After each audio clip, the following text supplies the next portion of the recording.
tudo certo. Bora. Shalom, povo de Deus! Deus abençoe, tudo bem?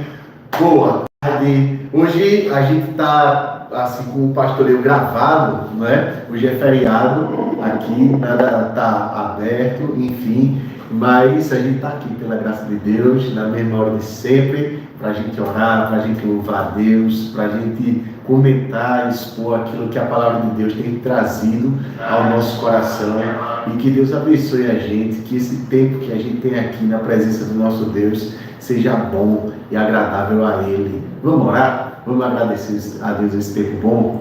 Deus de misericórdia, nós queremos te louvar, meu Pai, por esse dia, Pai, porque o Senhor está conosco. Te agradecer por cada um, Pai, que tem sido abençoado por esse tempo que a gente tem aqui. E que o Senhor derrame, Pai, da Tua graça sobre nós. Que esse tempo aqui, Deus, seja agradável ao Senhor e que seja edificante a nós, Deus. Que o Senhor fale ao nosso coração, meu Pai, e receba a nossa adoração. No nome de Jesus. Amém. Amém, povo. Vamos louvar. Graças a paz, queridos. Amém. Boa tarde. Vamos louvar ao Senhor. Vamos falar um pouquinho para entrar aqui no enquadramento. Melhor.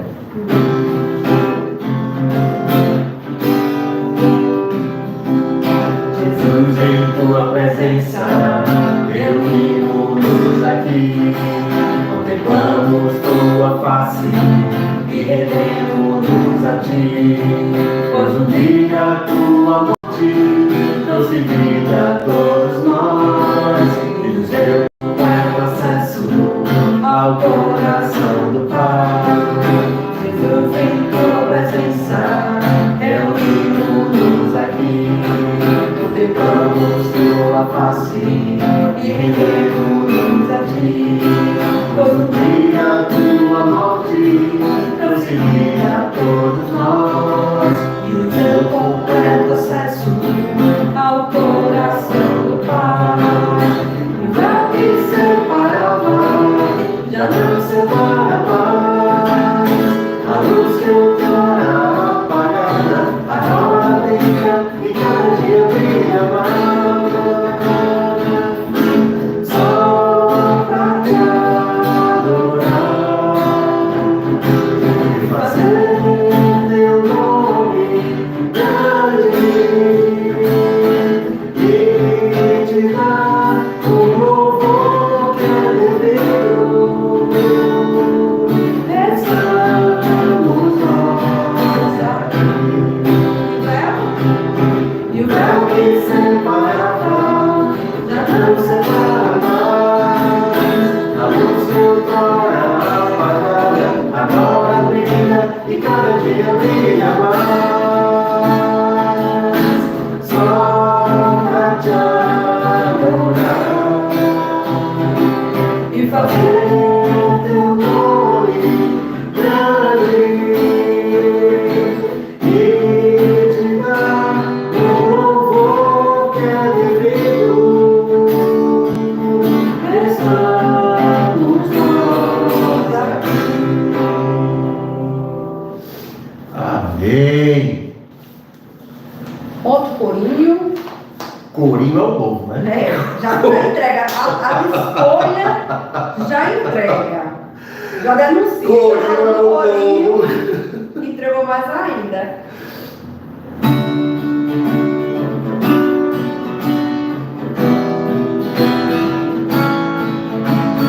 Glória pra sempre ao Cordeiro de Deus, a Jesus o Senhor, ao Leão de Judá, a raiz de Davi, que venceu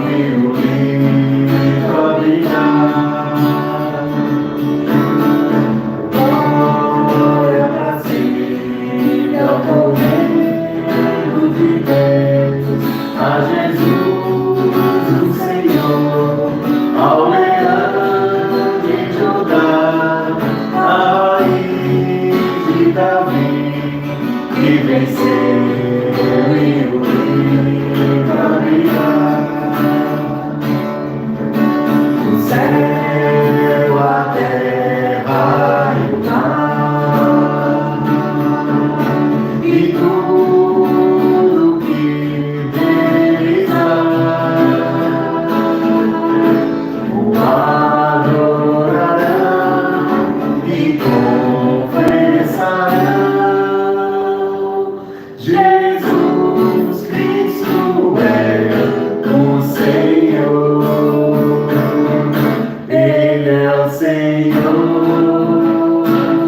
Ele é o Senhor. Ressurreto dentre os mortos, Ele é o Senhor. Todo gelo se dobrará, toda língua confessará que Jesus Cristo é o Senhor. Ele é o Senhor. Ele é o Senhor. Ressurreto dentre os mortos, Ele é o Senhor. Todo gênio se dobrará, toda língua confessará que Jesus Cristo é o Senhor. Amém. Tem mais corinho? Não, não vai ter mais corinho. Corinho é bom demais. Eu vou. Eu gosto de botar uma naftalina e um marmelinho, né? Ah, tá lindo. Se bem que esse aqui eu acho que daqui a pouco vira um corinho também. Então, o tempo tá passando. Isso é lindo demais.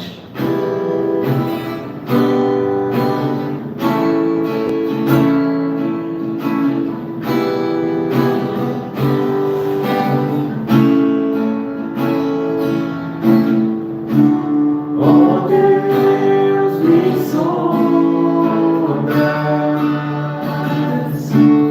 conheces-me,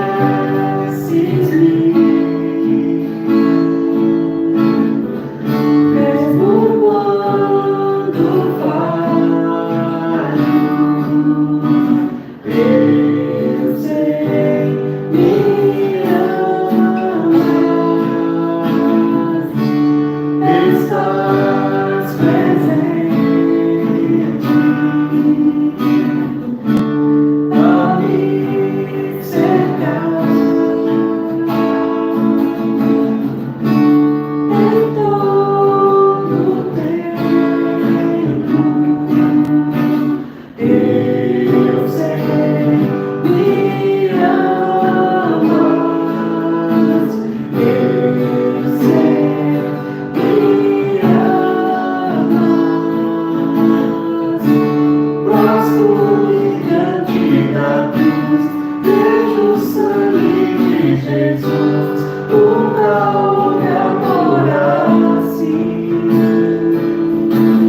demais, meus irmãos. Que bom a gente poder louvar a Deus, não é? Declarar as maravilhas dele e se ver, né? Naquele momento maravilhoso em que o véu se abriu e a gente agora tem acesso ao nosso Pai. Isso é muito bom, não é? Hoje, meus irmãos, a gente está indo para Hebreus 13, está terminando a carta aos Hebreus. E olha que bênção maravilhosa, né? Se a gente pensar o retrospecto, a gente começou lá em Gênesis, meus irmãos. Esse momento do pastoreio começa na pandemia, né? E a gente se sente tão abençoado por Deus, porque Deus nos sustentou naquele tempo, nos sustenta até hoje, e a gente tem certeza que o nosso Deus, ele não muda, que esse cuidado, que essa misericórdia dele acompanha a gente, e assim como ele vive, né, e opera nesse mundo, nós somos colocados aqui como gente que deve fazer a obra dele, como discípulos dele. A gente deve fazer a obra do nosso Jesus. E é isso que essa mensagem final, esse último capítulo da carta aos Hebreus fala de uma declaração prática da nossa fé a cada dia e em todas as ocasiões, em todas as circunstâncias, em todas as oportunidades. Então, o texto ele é rico, né? Ele é relativamente extenso, mas a gente vai aos poucos expondo ele e colocando aquilo que é a mensagem de Deus para o nosso coração. Mas antes da gente prosseguir, vamos orar? Vamos agradecer a Deus mais uma vez por esse tempo tão bom que a gente tem na presença dele, não é? Eita, Deus maravilhoso, que palavra maravilhosa o Senhor tem para nós, Pai, agora. Abre, Pai, o teu coração, a tua mente a cada um de nós, Deus. Visita de forma pessoal o coração de cada servo teu, Deus, que tem acesso a esse momento agora e que vai até assistir depois também, mas que o Senhor fale, Pai, aos corações, meu Deus, no nome de Jesus. Amém. Meus irmãos, esse trecho, né, esse capítulo, ele abre com uma das grandes marcas de maturidade. Eu acredito que esse último capítulo de Hebreus, ele coloca alguns marcos de maturidade que apontam a maturidade de um cristão. Então ele serve demais para a gente se avaliar. E assim, quando é normal isso acontecer nas epístolas, ele dá uma série de conselhos rápidos, né, mas não pouco profundos ou pertinentes a todos os seus leitores. E não é diferente aqui nos Hebreus, né? A gente vê que há uma mesma marca, uma mesma tônica de outras cartas. E ele começa dizendo assim: seja constante o amor fraternal. Se a gente recortar o público-alvo, digamos assim, os primeiros leitores de Hebreus, a gente vai lembrar que são os hebreus que se converteram, mas que foram dispersos em todo o Império Romano por conta da primeira perseguição, né? E é claro que numa situação como essa, muitas vezes a pessoa saiu de casa e deixou tudo que tinha, abandonou todos os seus afazeres, todo o seu trabalho, todos os seus bens, e agora ele se encontra muitas vezes só, numa terra distante. É normal que a gente sofra a tentação, ou esses cristãos sofressem a tentação de ser inconstante no amor, ou de ter um amor meramente casual, ou mesmo por fins de interesses pessoais. Mas o desafio aqui é: ame em todo tempo. E esse amor é fraternal, é o amor que se sacrifica pelo irmão. Indo nesse mesmo sentido, ele diz assim: não negligencieis a hospitalidade, pois alguns, praticando-a sem o saber, acolheram anjos, né? E aqui é com as vozes do Antigo Testamento, Gênesis 18, por ali, Juízes capítulo 6, do versículo 11 até o 24, onde pessoas elas recebem, por exemplo, Abraão, né, no caso de Gênesis, recebem anjos, né, na sua presença sem o saber, sabe? E aqui ele está dizendo que a mensagem que ele quer trazer aqui é que essa hospitalidade ela é edificante para quem a pratica. Não é algo que deve ser visto de forma onerosa, né? E naquela cultura do Oriente Médio, e assim o é até hoje, a cultura da hospitalidade ela é muito importante, né? E no contexto em que eles viviam, isso era sobremodo importante, né? Uma vez que as pessoas às vezes não tinham nada a não ser o amor fraternal manifesto nessa hospitalidade que as pessoas recebiam. Então, essa hospitalidade para eles era essencial e deveria ser praticada com toda a alegria e com toda a diligência. Então, se houvesse a possibilidade de ser hospitaleiro, de receber, né, isso deveria ser feito assim com toda a avidez e com toda a felicidade. Lembrai-vos dos encarcerados, daqueles cristãos que por conta da perseguição foram presos, né?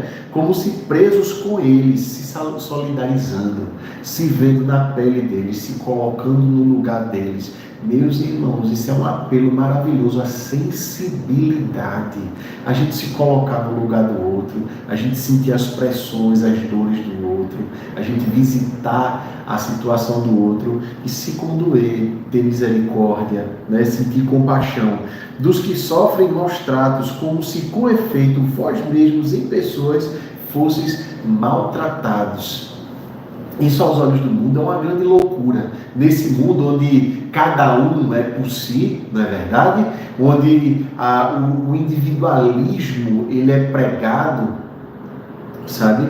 Aqui o apelo é: sofra as dores do outro, se coloque no lugar do outro. Digno de honra entre todos seja o matrimônio, bem como o leito sem mácula, porque Deus julgará os impuros e adúlteros. E julgará aqui é no sentido de condenará, não é? Aqui ele volta os olhos para a própria casa, né? E levando em consideração a tônica até aqui e daqui para frente também nesse último capítulo, a gente deve considerar que todo o conselho ele é dado a partir do ponto de alguém que quer quebrar de uma vez por todas qualquer estrutura de egoísmo. E o adultério é um ato profundamente egoísta. É quando a pessoa pensa somente no seu prazer e, em detrimento a isso, ele abre mão de lealdade, de fidelidade e se torna pecaminoso. Todo adultério é pecado diante de Deus. E Deus ele não vai ter por inocente esse que pratica tal coisa, né? Então, ele coloca impuro e adúltero, uma coisa complementando a outra. Não existe adultério com pureza. Todo adultério ele é impuro em si mesmo, certo? Essencialmente impuro. Seja a vossa vida sem avareza. É mais uma vez uma quebra de estruturas de egoísmo, não é? Seja a vossa vida sem avareza. Contentai-vos com as coisas que tendes, porque ele tem dito: de maneira alguma te deixarei, nunca jamais te desampararei, né? E aqui, e com essas vozes também do Antigo Testamento, lá de Deuteronômio, capítulo 31, sabe? Lá de Josué, capítulo 1, versículo 5, quando lá Deus ele vai à presença de Josué e diz assim: agora seja forte, seja corajoso, eu estou com você, eu nunca vou te deixar, né? Então, esse rompimento que existe com estruturas de avareza, né? Ou se preferir aqui na nossa terminologia, no nosso sotaque, pirangagem, né? É uma quebra de uma falta de fé muito grande. A pessoa que tem esse impulso avaro é a pessoa que falta fé para saber de duas coisas básicas para a gente. Pela soberania de Deus, essa é a primeira coisa. Ele dá a cada um de nós, né? Então significa que nós devemos ser gratos a Ele e sabemos que Ele está usando de misericórdia para com a gente. A segunda coisa é que qualquer coisa que Deus nos dá, ela não tem um fim em si mesmo e não deve ser usado simplesmente como um benefício pessoal. Tudo aquilo que Deus nos dá, seja do ponto de vista do conhecimento acadêmico, dos bens materiais ou de qualquer outra coisa, é para ser compartilhado com aquele que precisa desse compartilhamento, que precisa ser de fato abençoado por alguma posse nossa, não é? Então, nesse sentido, existe um rompimento aqui com a idolatria, e Paulo chamava a avareza de idolatria, lembra disso? Tá, salvo engano, meus irmãos, lá em Efésios, né? E há um rompimento aqui com essas estruturas dessa idolatria por aquilo que é material, né? Mais uma vez, eu lembro de outra passagem, que dessa vez lá de Mateus capítulo 6, quando Jesus está falando de que nós só podemos ter um Senhor e não deve ser mamon, não é? Não deve ser as riquezas, a gente não deve ter esse apego pelo que é material. Assim, afirmemos confiantemente: o Senhor é o meu auxílio, não temerei. Que me poderá fazer o homem? Então, não tem nada na gente que possa de fato ser abalado.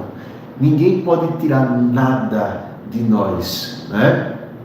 Há um testemunho maravilhoso de Crisóstomo, que foi um dos pais da igreja, não é? E ele estava diante do imperador, e o imperador disse assim: eu vou tirar tudo que você tem. E ele disse assim: não tem nada que você possa tirar de mim. Tudo que eu tenho, todo o meu tesouro está no meu coração, é o meu Jesus, então você não pode tirar nada de mim. Não é? Então isso mostra que aquele homem, ele transitava em outro ambiente, um ambiente espiritual, elevado, transcendente, conquanto imanente. Ele está aqui, mas a mente e o coração dele pertencem ao céu. Então esse descolamento do apego ao material, ele é um produto de alguém que, caminhando com Deus, sabe que ele está no mundo do Pai. E que esse pai é que dá a cada filho aquilo que ele precisa para abençoar a vida de outras pessoas. Isso é um caminho maravilhoso para a gente, não é? No versículo 7, ele lança assim uma primeira exortação acerca da liderança da igreja, né? Ao todo, salvo engano, são três, isso mesmo, são três exortações, ânimos que ele traz, o autor traz acerca da liderança da igreja, quando ele diz assim: lembrai-vos dos vossos guias, os quais vos pregaram a palavra de Deus. A palavra guia aqui, até se a gente abrir na NVI, uma outra tradução, ela significa líderes, né? Pastores. Lembrai-vos dos vossos guias, os quais vos pregaram a palavra de Deus. E, considerando atentamente o fim da sua vida, imitai a fé que tiveram, né? E aqui a gente abre um pouco o leque quando ele fala assim: considerar atentamente o fim da vida deles, né? Para a gente pensar na vida enquanto o término da vida, a forma como eles morreram, ao que indica, parece que eles morreram martirizados. Então havia um testemunho pessoal de que o caminho de nós cristãos deve ser a disposição do sacrifício, ao sacrifício, né? Ao mesmo tempo da gente pensar na finalidade da vida, o propósito, o objetivo que dá pertinência à questão do sacrifício, né? Então, esses pastores, eles viveram para Cristo, eles viveram para Deus. Então, aquilo que de fato tem valor para eles batalharam até o fim da vida. A exortação aqui é: considere esse testemunho da liderança, o sacrifício que eles fizeram, e imite a fé que eles tiveram, né? Jesus Cristo, ontem e hoje, é o mesmo e o será para sempre. Ou, se a gente quiser encaixar um versículo no outro, é basicamente esse. Esse Jesus, ele não morreu com a liderança de vocês, ele permanece com vocês. Cristo, ele não abandona a igreja dele. Cristo, ele não nos deixou, meus irmãos. Essa é a melhor notícia de todas. De modo que nós não vivemos uma espécie de religião externa, ritualista, onde a gente está tateando, procurando Deus. Pelo contrário, uma vez que nós nos convertemos, esse Deus, ele nos acompanha a cada etapa da nossa santificação, do nosso crescimento. Ele vai acompanhando cada um de nós a cada dia e a cada manhã. De modo que isso amplia a nossa percepção para essa soberania, para essa onipotência, para essa onipresença, para a onisciência de Deus. E saber que esse Deus é maravilhoso e bom e que Ele está te acompanhando, irmão. O Senhor, então, Ele quer te admoestar, quer te trazer mais para perto dEle através da disciplina. Ele quer te exortar, quer te trazer mais para perto dEle através de um ânimo, de um apoio. É o Senhor que faz isso com a vida de todos nós. Então, esses líderes que agora morreram, eles não estão mais lá, né? Ou pelo menos não no convívio imediato daqueles discípulos. Eles encontram uma verdade, que o Jesus deles estava com eles, né? Isso é uma coisa maravilhosa, saber disso. Não vos deixeis envolver, e aí continua, ele tem um discurso, meus irmãos, que parece que são conselhos assim, despregados um do outro, mas todos eles são muito bem amarrados, porque a tônica agora é esse pastoreio que vem da parte de Deus, esse testemunho que os líderes deixam, né? Esse Jesus que acompanha a igreja. E assim, sendo esse Cristo que acompanha a igreja, a gente deve entender que a gente não pode se deixar levar por qualquer uma outra voz que não seja a voz desse mesmo Jesus, né? Então, não vos deixeis envolver por doutrinas várias e estranhas, porquanto o que vale é estar o coração confirmado com graça. Olha que lindo!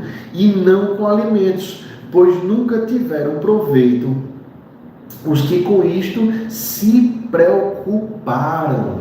Em outras palavras, meus irmãos, ele está dizendo assim, olha, o que confirma esse Jesus no coração é a percepção da graça.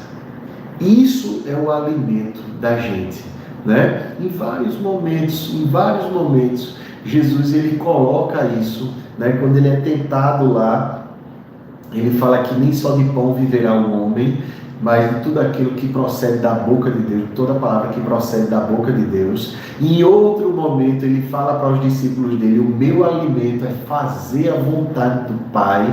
E a gente compreendendo isso, compreender esse ambiente de graça, né? E de simplicidade e despojamento. A gente não pode, portanto, viver esse mundo atrás daquilo que é o alimento da sobrevivência. O alimento que ele coloca aqui não é simplesmente a gente fazer jejum do ponto de vista ritualista, mas o que ele está querendo expressar aqui no final das contas é basicamente a realidade de que a gente não pode trabalhar ou fazer qualquer outra coisa simplesmente para a gente sobreviver. A percepção da graça de Deus nos faz compreender, até por aquilo que a gente já leu aqui no versículo 5, no versículo 6, que o Senhor é quem nos sustenta. Então a gente não sobrevive, a gente vive pela graça.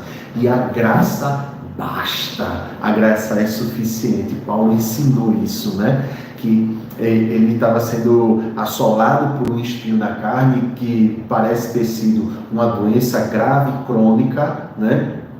E ele ouviu Deus dizendo assim, a minha graça te é suficiente. Talvez qualquer um de nós entraria em parafuso com isso, porque o mesmo Paulo que curou assim uma quantidade imensa de pessoas pelo dom de Deus, pelo poder de Deus, ele agora não foi curado, mas ele recebe de Deus o consolo dos consolos, que é saber que a graça basta e que essa mesma graça te acompanha, meu irmão.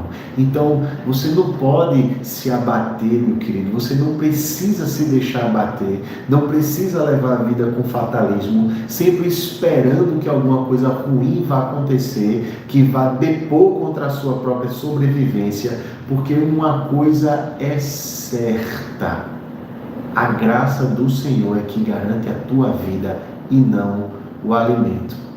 A pessoa que vive para o alimento, que vive para sobreviver, que vive com essa síndrome apocalíptica, né, de tentar de todas as formas sobreviver, porque parece que lá fora é uma selva, a pessoa não vai ser feliz nunca, não vai estar satisfeita nunca, não vai estar, enfim, plena nunca. O convite de Deus para você é absorver essa palavra na forma de um descanso, né, que Deus dá para você, assim, um copo de água gelada num dia de calor, sabe? Que Deus faz assim você refrigerar nessa realidade. Aí ele continua dizendo: possuímos um altar, do qual não tem direito de comer os que ministram no tabernáculo, pois aqueles animais cujo sangue é trazido para dentro do Santo dos Santos pelo sumo sacerdote como oblação pelo pecado, têm o corpo queimado fora do acampamento. Por isso foi que também Jesus, para santificar o povo pelo seu próprio sangue, sofreu fora da porta. Saiamos, pois, a ele fora do arraial, levando o seu vitupério. Na verdade, não temos aqui cidade permanente, mas buscamos a que há de vir. E ele está dizendo aqui basicamente o seguinte: ele continua desenvolvendo essa questão do sobreviver, mas agora ele coloca o sacrifício de Jesus como sendo esse processo pelo qual ele nos garantiu a vida. E aí ele coloca a coisa da seguinte maneira: aqueles hebreus, né, no caso, da mesma etnia deles, né, mesmo povo de origem deles, que continuam nesse ritualismo, achando que com isso vão garantir a própria vida, eles não compreenderam ainda que esse Jesus cumpriu todo o processo que apontava para ele mesmo no Antigo Testamento. Cada sacrifício no Antigo Testamento aponta para Jesus. E quando ele fala assim, saiamos a ele, ele está dizendo uma verdade última para cada um de nós. Jesus, ele cumpre tudo, por isso que ele não foi sacrificado no templo, ele foi sacrificado fora do templo, né? Assim como era para ser, né, na profecia. E aí ele diz assim: saia com ele, rompa junto com Jesus com essa estrutura religiosa que pretensamente iria garantir a sua vida, mas que não vai. Quem garante a sua vida é Jesus Cristo. Ele coloca você em contato com a fonte da vida, com o Pai. Ele é o intermediador, ele é o mediador, é ele que está no meio do caminho, portanto, colocando a gente no mesmo caminho que ele se colocou em direção ao Pai. Se você está ligado ao Pai, você está ligado à fonte da vida, aquele mesmo que disse haja da primeira vez, é esse mesmo que vai dizer ao seu coração: haja vida e haverá vida sempre. Isso torna você, irmão, mais forte do que qualquer circunstância. Isso torna você mais forte do que qualquer provação. Era uma palavra dirigida a irmãos que estavam em grande provação, em grande tribulação. E se hoje é a sua situação, entenda isso: o seu Jesus colocou você em contato com a vida. Então, meu irmão, apegue-se a essa verdade. Na verdade, versículo 14, na verdade não temos aqui cidade permanente, mas buscamos a que há de vir. E essa é a grande verdade acerca de cada um de nós. A nossa vida verdadeira não se desenrola aqui nessa terra. A nossa vida verdadeira, a experiência que realmente merece ser chamada de vida, é a nossa vida eterna. Nós, em Cristo, já estamos ligados a essa eternidade e já começamos a antecipar o céu aqui, porque o nosso Cristo é presente, aleluia, Ele é presente na tua vida e Ele quer cada dia mais falar contigo.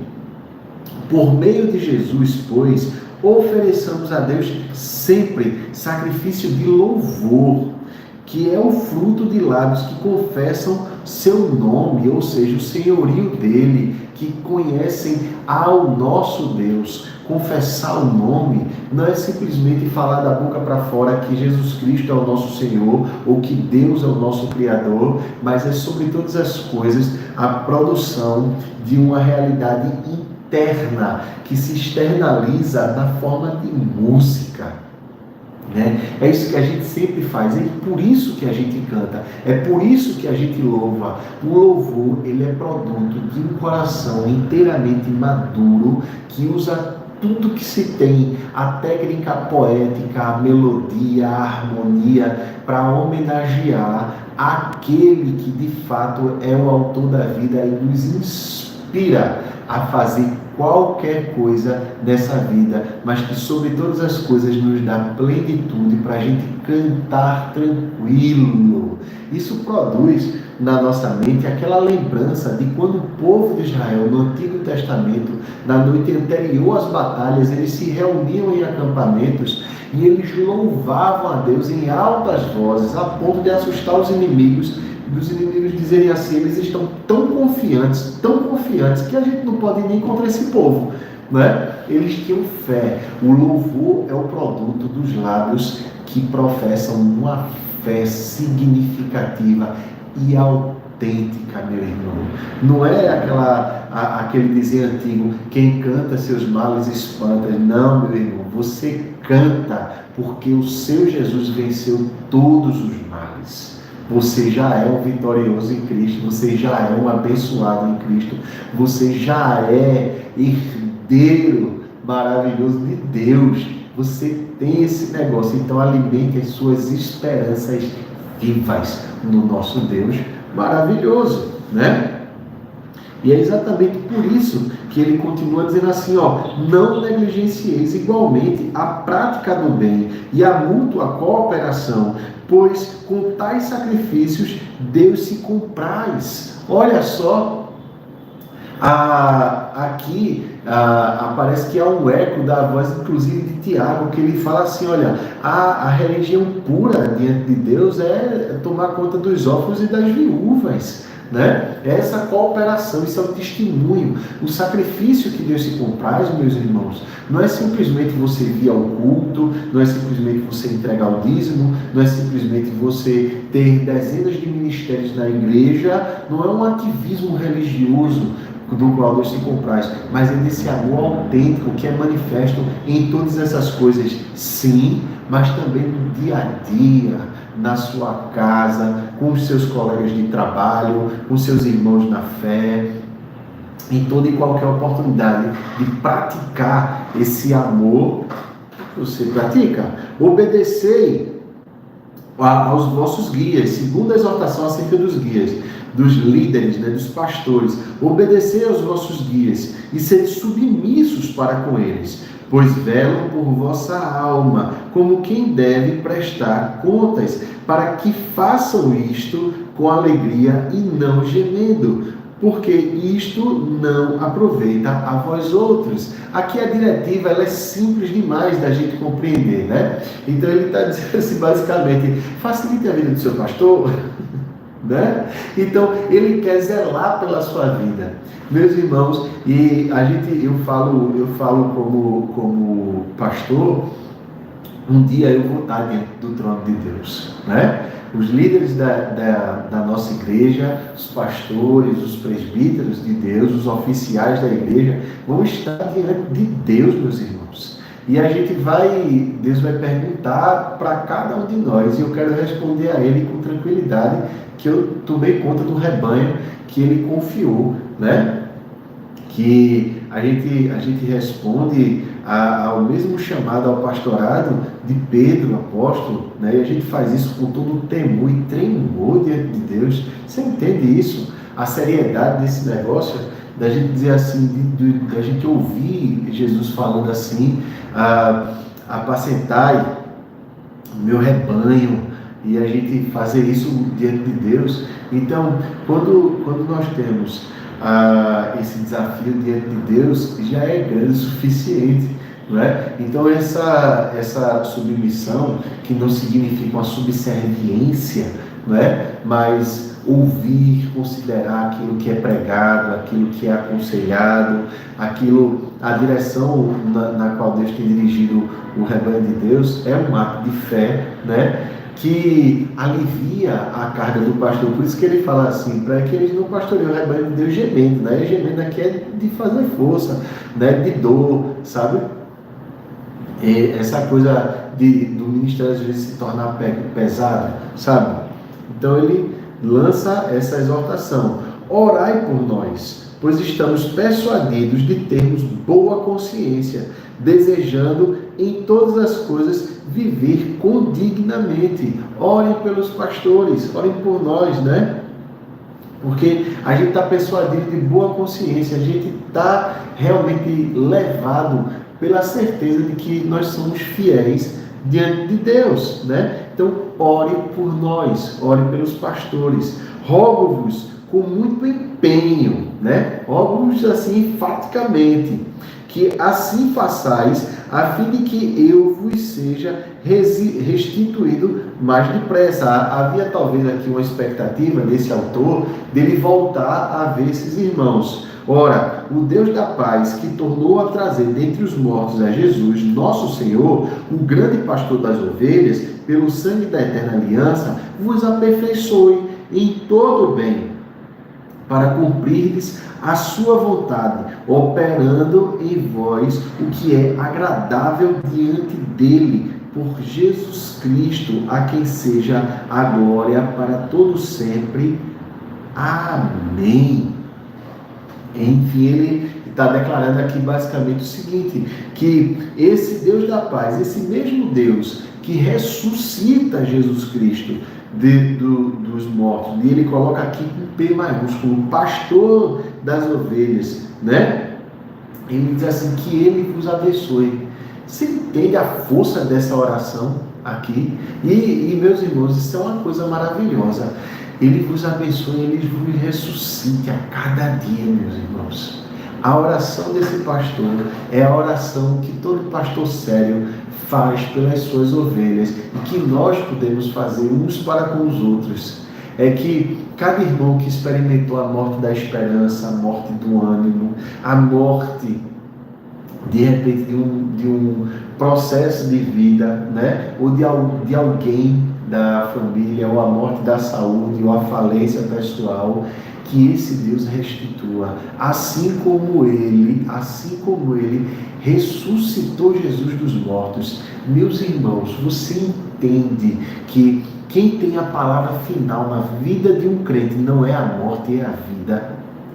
Então você pode alimentar suas esperanças de que não existe nada na vida que esteja tão acabado que o nosso Deus não possa ressuscitar. O nosso Deus, ele é profissional, especialista, perito em pegar tudo aquilo que está quebrado e restaurar. Ele está fazendo isso com o mundo inteiro. Esse é o projeto de Deus, esse é o seu lugar nesse mundo. Você está no projeto e cooperando com Deus para a restauração do mundo. E um dia você vai ver esse mundo completamente restaurado, e com ele você também estará completamente restaurado diante de Deus. Essa é a nossa esperança, essa é a nossa expectativa, essa é a nossa certeza diante do nosso Deus. Mas vamos que esse texto abençoado não terminou ainda não. Rogo-vos ainda, irmãos, que que suporteis a presente palavra de exortação, tanto mais quanto vos escrevi resumidamente. Olha, se esse homem escreveu isso resumidamente e foi tão profundo assim, imagina se esse homem tivesse inventado de fazer um compêndio, um negócio muito largo, não é? É bênção demais. Notifico-vos que o irmão Timóteo foi posto em liberdade. Nós não sabemos se é Timóteo, o pastor Timóteo, né, que era pupilo de Paulo, ou se é algum outro, mas ele quer notificar que isso é importante, dar boa notícia, sabe, falar coisa boa, né? Tem gente que se alimenta de má notícia, não é? Mas que coisa tão maravilhosa é você compartilhar uma coisa abençoada que aconteceu com alguém. Isso é bênção, também é sinal de maturidade, não é? É a gente olhar para a vida esperando que coisas boas aconteçam também. Notifico-vos que o irmão Timóteo foi posto em liberdade. Com ele, caso venha logo, vos verei, né? Saudai todos os vossos líderes. A última exortação. Saudai todos os vossos líderes, todos os vossos guias, bem como todos os santos. Os da Itália vos saúdam. Graça seja com todos vós. Manda um abraço bem forte para os pastores de vocês, né? Olha que coisa boa. Ele fala a primeira exortação: lembre dos líderes que faleceram, né? E imite o exemplo deles. Segunda exortação: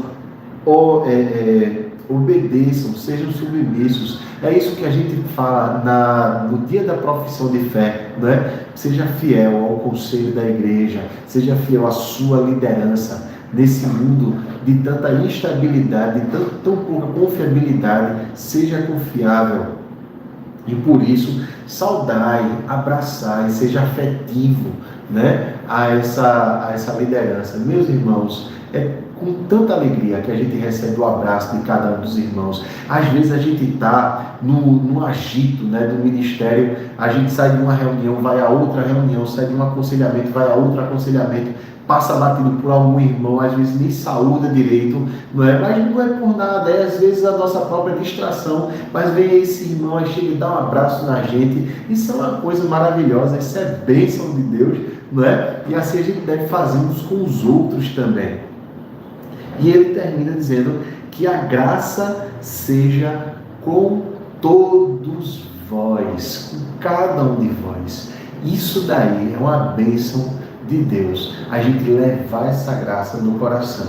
Perceba que, concluindo agora, toda essa carta e todo esse capítulo, né, em conjunto com toda a carta, ela produz uma percepção do Evangelho que nunca é externa, sempre é algo interior, sempre é uma graça que a gente carrega no nosso coração.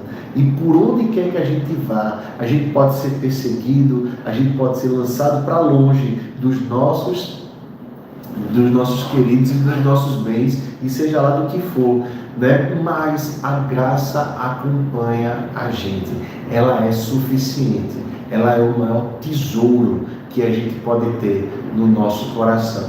Falar da graça é falar de um amor de Deus que é do tamanho dele. Então nunca acaba.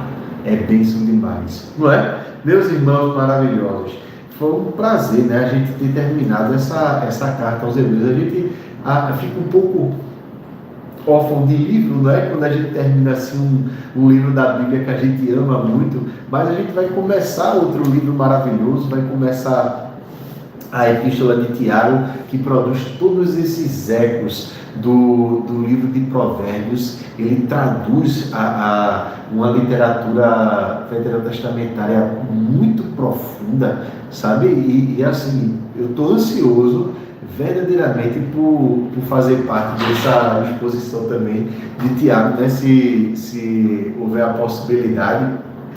Mas agora a gente vai louvar a Deus e a gente vai orar. Amém, povo?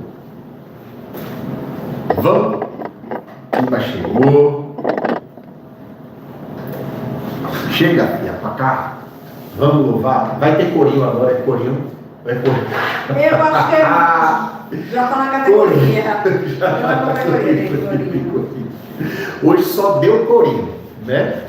Não, corinho, né? Não é corinho, não, porque corinho ele é Mais dos ou anos menos, 80, 90.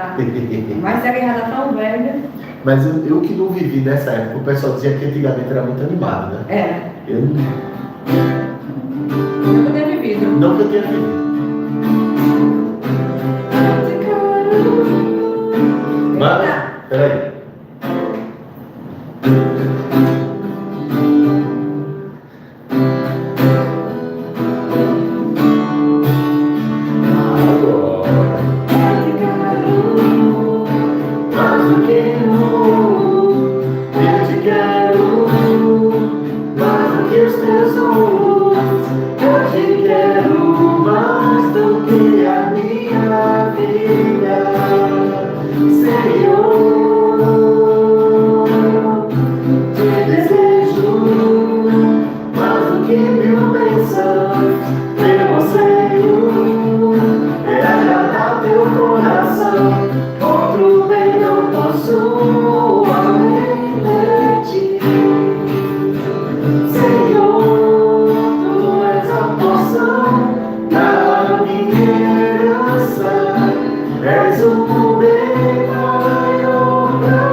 Amém, meus irmãos. Bênção demais. Vamos orar? A gente quer agradecer a Deus, porque houve uma intervenção, né? O pai de Cris, agora eu vou pedir perdão, mas eu esqueci o nome dele. Marcos, ele trabalha na mídia aqui da igreja, né? E ele foi jogar bola, assim, sabe aquela pelada entre amigos, né? Aquela coisa, e ele teve um princípio de infarto, foi socorrido, mas graças a Deus, eu falei ontem com o Cris, com o filho dele, tinha dormido com o paizão lá no hospital, graças a Deus está melhor, já deve estar em casa numa hora dessa. Glória a Deus por isso, né? Às vezes a gente toma um susto grande, mas graças a Deus ele já está em casa, né? A gente continua orando, meus irmãos, pela nossa igreja, para que Deus continue abençoando, não é? A gente está muito feliz com a fidelidade de Deus até aqui. A gente fica sabendo de notícias do sertão tão boas, né? Que as igrejas de Serra Branca, de Triunfo, lá em Petrolina também, está crescendo, está sendo abençoada, pessoas estão se convertendo, pessoas estão sendo discipuladas. Isso é uma coisa maravilhosa e pela graça de Deus a gente continua aqui também. A nossa igreja está muito abençoada, graças a Deus. Os cultos estão muito ricos, da presença de Deus. Isso é tudo que a gente quer, o anseio do nosso coração, não é? Então a gente continua orando, agradecendo a Deus pela nossa igreja, né? E a gente tem que interceder também, meus irmãos, pela situação lá em Israel, né? Que o Senhor traga paz a esse conflito, que essa situação se resolva logo, que Ele vá em socorro dos feridos, que pessoas conheçam Ele em meio a essa circunstância, que se convertam a Ele em meio a essa circunstância. Certo, meus irmãos? Esse daí é o caminho da gente, esse daí é o caminho que a gente busca e a gente quer para esse povo, né? Que essa guerra terrível ela se acabe, que brote o perdão, que brote a graça no coração de cada um. Vamos orar? Vamos agradecer a Deus e interceder a Deus por isso? Deus de misericórdia, nós queremos te louvar, Pai, porque nosso irmão Marcos já está melhor, ele sofreu essa intervenção, mas está em casa já. Que o Senhor continue o abençoando, Pai, fortalecendo o teu servo, teu filho. Eita, Deus maravilhoso, o Senhor sustenta a vida dos teus. E que o Senhor continue sustentando a vida de cada irmão na fé, aqui na igreja, no sertão também. Continua abençoando, Pai, os pastores, Pai, lá do sertão. Que em nome de Jesus, Cezinha, Francisval, Elinho, que todos sejam profundamente abençoados por Ti, meu Deus, com toda sorte de bênção espiritual. Que o Senhor, no nome de Jesus, derrame a Tua graça, Pai, e continue fazendo a Tua igreja crescer, Pai. Crescer em espiritualidade, edificação, em santidade, meu Deus. Abençoa, Pai, os cristãos espalhados pela terra, Deus. Faz de cada um uma luz Tua, Deus, sal Teu, para que faça a diferença onde quer que ele esteja, meu Pai. Abençoa, Pai, essa situação, esse conflito, essa guerra tão terrível, Pai, que está sendo travada em todos os lugares. A gente sabe que ainda está acontecendo lá entre a Rússia e a Ucrânia, e agora, Pai, há já tantos dias entre Israel lá e o povo palestino, essa liderança de lá. Oh, Deus de misericórdia, tem compaixão, meu Deus, e traz fim a isso, Deus. Ilumina as mentes, Pai, os corações, para que isso tudo se resolva logo, meu Deus. Protege, Pai, as vítimas disso tudo, meu Deus. E derrama da Tua graça, Pai, sobre todos, meu Deus. Que onde há o pecado, superabunde a graça, meu Deus. Abençoa-nos, Pai, a cada um de nós. Que o Senhor seja conosco em tudo, meu Deus, no nome de Jesus. Amém. Povo de Deus, que Deus continue abençoando você, sua família. E domingo a gente se vê aqui na igreja. Sexta-feira tem culto, viu? Culto da juventude, tem o culto delas, tem o encontro dos homens, tem o encontro dos casais novos. Meus irmãos, que Deus continue sendo conosco em tudo. Amém, povo? Deus abençoe.